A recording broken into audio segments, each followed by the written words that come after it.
Class 10th standard. Dear students, here Unit 3 going on in English. So please follow the board, Unit 3. And the topic is prose, gentlemen of Rio and Melio. Concept you know, nativity, what means, seeking opinion. And obviously we have started, check your understanding, share your responses. The glossary means all the word meanings page wise. Don't forget it. Fine. So dear students, 10th standard, get ready with your English textbook. Take a pencil in your hand and your notebook. Other stationery should be ready. Attachment, whatever you have got it with your video lesson, please open it. Student, please open page 47. Page 47, you see the word question 7. Page 47, 10th group. Open your textbook, page 47, question number 7.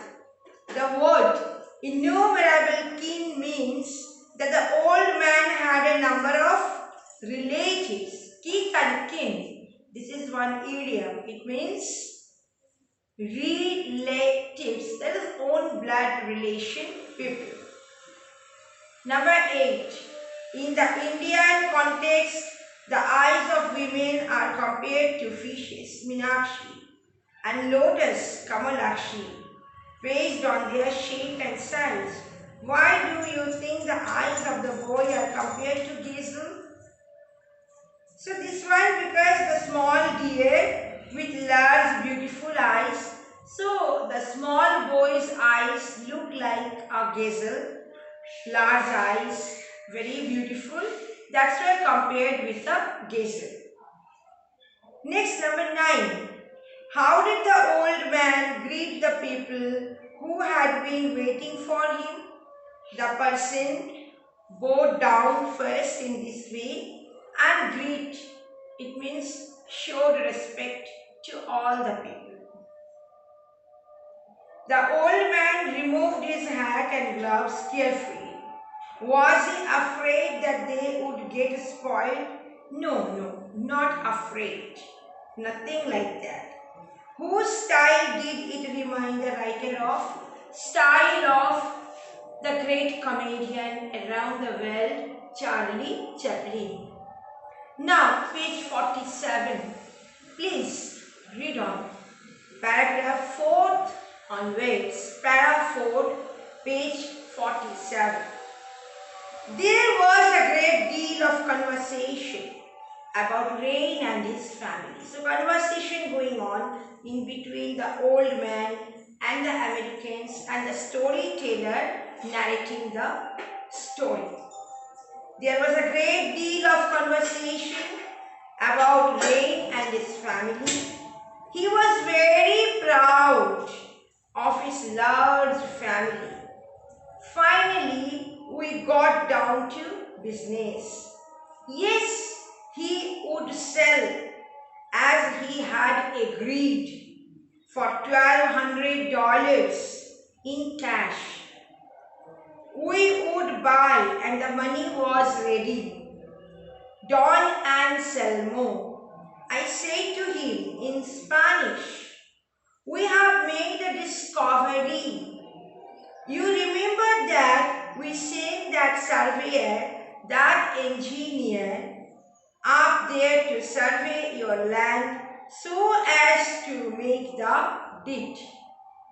Well, he finds that you own more than 8 acres.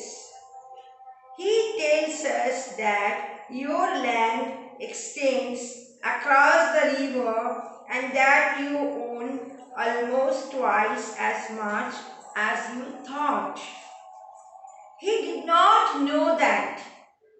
And now Don Anselmo, I added, means the storyteller is telling Don Anselmo, I added, these Americans are Buena gente means very good people. Buena gente is the Spanish word and the English meaning is very good people.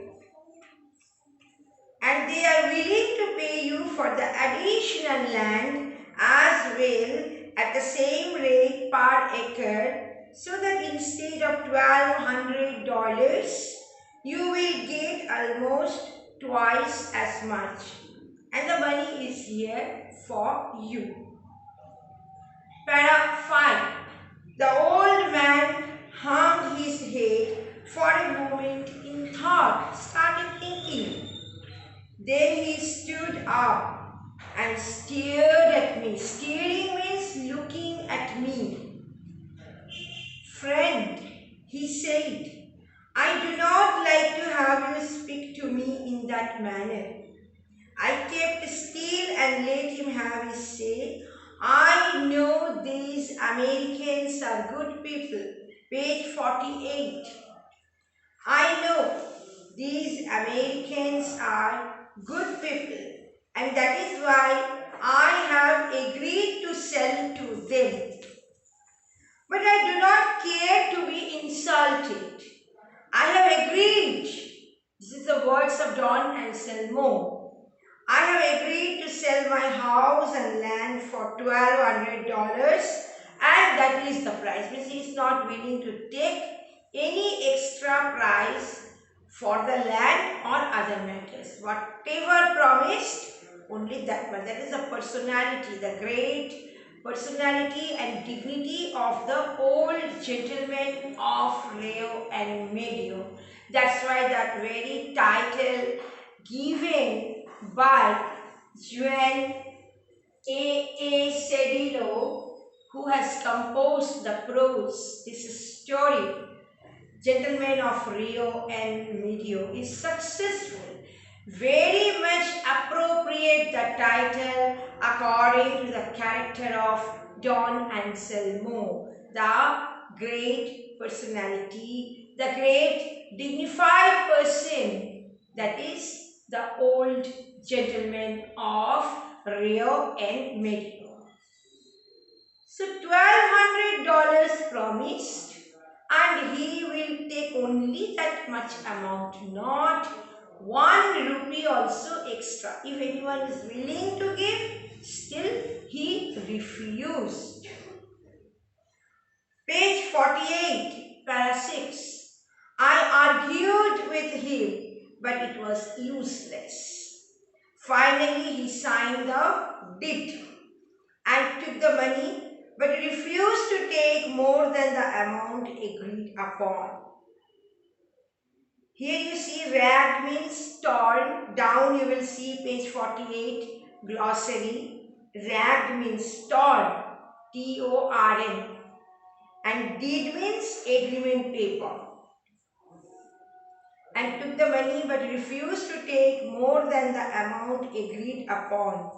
Then he shook hands all around, put on his ragged gloves, took his stick and walked out with the boy behind him.